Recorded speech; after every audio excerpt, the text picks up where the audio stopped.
اعوذ باللہ من الشیطان الرجیم بسم اللہ الرحمن الرحیم الحمد للہ رب العالمین الصلاۃ والسلام علی سیدنا و مولانا ابو القاسم محمد صلی اللہ علیہ وآلہ وسلم وآلہ الطیبین الطاہرین لعنت اللہ علی اعدائہم اجمعین اور محمد وآل محمد صلی اللہ اللہم صلی علی محمد وآل محمد وعجل فرجهم اجمعین۔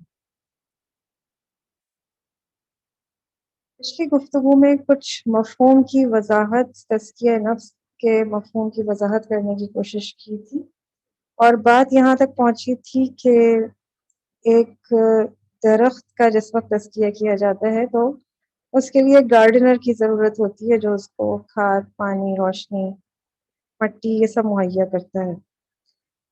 درخت کے تزکیہ اور انسان کے تزکیہ میں جو بیسک فرق ہے وہ ارادی اور اختیاری ہونا ہے۔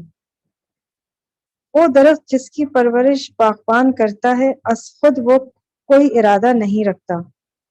یہ باغبان یا گارڈنر ہوتا ہے جو اپنی چاہت اور ارادے سے درخت کی تربیت کرتا ہے اور اسے پانی اور کھاد دیتا ہے اور اس کی فالتو شاخوں اور پتوں کو کاٹ دیتا ہے۔ ان تمام تربیتی مراحل میں درخت کا اپنا کوئی کردار نہیں ہوتا، لیکن انسان کا تزکیہ اس طرح سے نہیں ہے، بلکہ انسان کا تزکیہ اس کے اپنے ارادے اور اختیار سے انجام پاتا ہے۔ کوئی شخص بھی کسی بھی انسان کو زبردستی ترقی اور خوبیوں کی طرف نہیں لے جا سکتا، بلکہ اگر وہ خود چاہے تو اپنے نفس کو جنتی بنا سکتا ہے۔ خداوند عالم قرآن مجید میں ہدایت کے سلسلے میں اپنے نبی اکرم صلی اللہ علیہ وآلہ وسلم سے فرماتا ہے، سورہ قصص آیت 56، بے شک تو جس کو دوست رکھتا ہے اس کو ہدایت نہیں کر سکتا، لیکن خدا ہے جسے چاہتا ہے ہدایت کرتا ہے۔ بہر صورت ایک مومن کو متوجہ ہونا چاہیے کہ تمام کاموں کا اختیار دست خدا میں ہے، یعنی اللہ تعالیٰ کے ہاتھ میں ہے، اور کوئی کام اس کے اذن اور اجازت کے بغیر انجام پذیر نہیں ہوتا۔ انسان کے تزکیہ کے بارے میں اگرچہ ہم کہتے ہیں کہ اس کے اپنے ارادے سے ہوتا ہے، لیکن کبھی بھی یہ تصور نہیں کرنا چاہیے کہ اللہ تعالیٰ کی ذات سے ہٹ کر اپنے ارادے اور اختیار سے اس کام کو انجام دے سکتے ہیں۔ پیغمبر اکرم صلی اللہ علیہ وآلہ وسلم اور ائمہ اطہار علیہم السلام یا جو دوسری شخصیات معاشرے کی مربی ہوتی ہیں، مربی کا مطلب تربیت کا کام انجام دیتی ہیں، وہ ارادہ بھی خدا کے ذریعے ہی وجود میں آتا ہے۔ سورہ تکویر آیت 29 ترجمہ ہے، تم نہیں چاہتے ہو مگر جو کچھ اللہ جو عالمین کا رب ہے وہ چاہے۔ بہر صورت تزکیہ انسانی اور تزکیہ درخت میں بنیادی فرق اختیار رکھنا اور اختیار نہ رکھنا ہے۔ درخت اپنے اندر کوئی اختیار نہیں رکھتا، لیکن انسان کے تزکیہ میں اس کے ارادہ اور اختیار کا دخل ہے۔ کوئی بھی انسان زبردستی اور جبری طور پر اثر نہیں ڈال سکتا ہے کہ دوسرے کو جدھر چاہے اس کی مرضی ہو یا نہ ہو موڑ دے۔ بالفرض اگر کوئی کسی پر زبردستی اثر ڈالتا ہے تو یہ اثر ایسا نہیں ہوتا کہ جو انسان کے تزکیہ اور کمال کا سبب بن جائے۔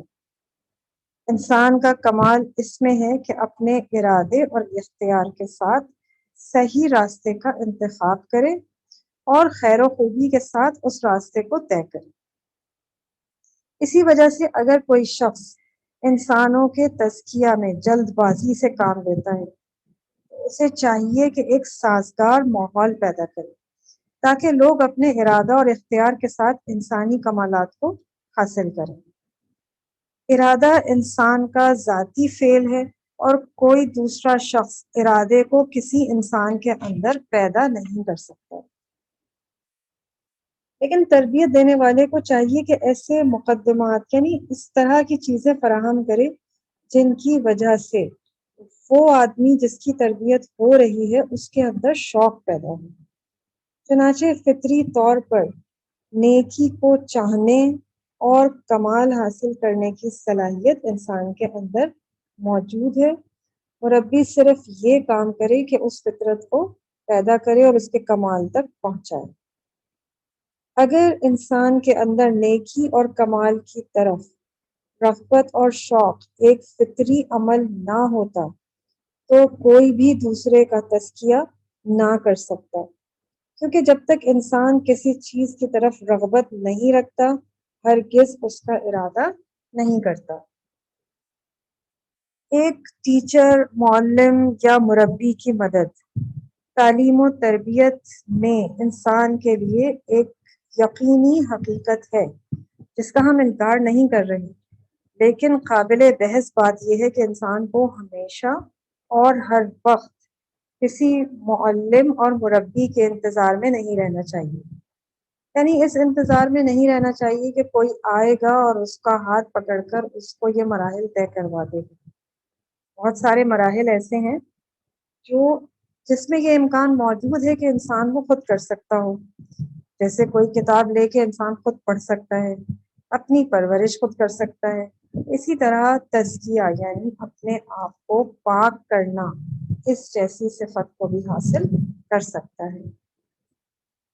بہت سے مراحل استاد کی دستگیری کے بغیر بھی طے کیے جا سکتے ہیں، اس کی ہیلپ کے بغیر بھی یہ کام انجام دیا جا سکتا ہے، البتہ ان مراحل کے لیے اگر استاد ہو تو بہتر ہے۔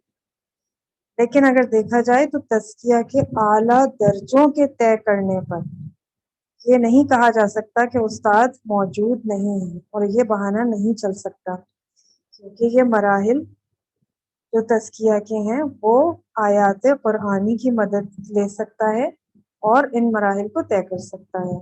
اسی طرح احادیث پیغمبر صلی اللہ علیہ وآلہ وسلم اور معارف اہل بیت علیہ السلام اور علماء دین کی کتابوں، سیر و سلوک کے بزرگان کے ذریعے استاد کی عدم موجودگی کے خلا کو پر کیا جا سکتا ہے اور راہ سیر و سلوک کو طے کرنے والے انسان کی مدد کی جا سکتی ہے۔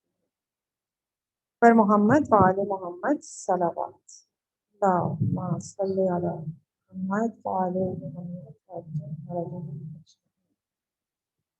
تزکیہ نفس کا جو کچھ تعارف کروانا تھا وہ آج اختتام پذیر ہوتا ہے، اور انشاءاللہ نیکسٹ درس سے یہ باقاعدہ طور پر تزکیہ نفس کے سبق شروع کر دیے جائیں گے۔ دعائے سلامتی امام زمانہ۔ بسم اللہ الرحمن الرحیم۔ اللہم کن بولیک الحجۃ ابن الحسن صلواتک علیہ وعلی آبائہ فی ہذہ الساعۃ وفی کل ساعۃ ولیًا وحافظا وقائدا وناصرا ودلیلا معینا حتی تسکنہ ارضک طوعا وتمتعہ فیہا طویلا برحمتک یا ارحم الراحمین۔ اللہم صلی علی محمد وآل محمد وعجل فرجہم اجمعین۔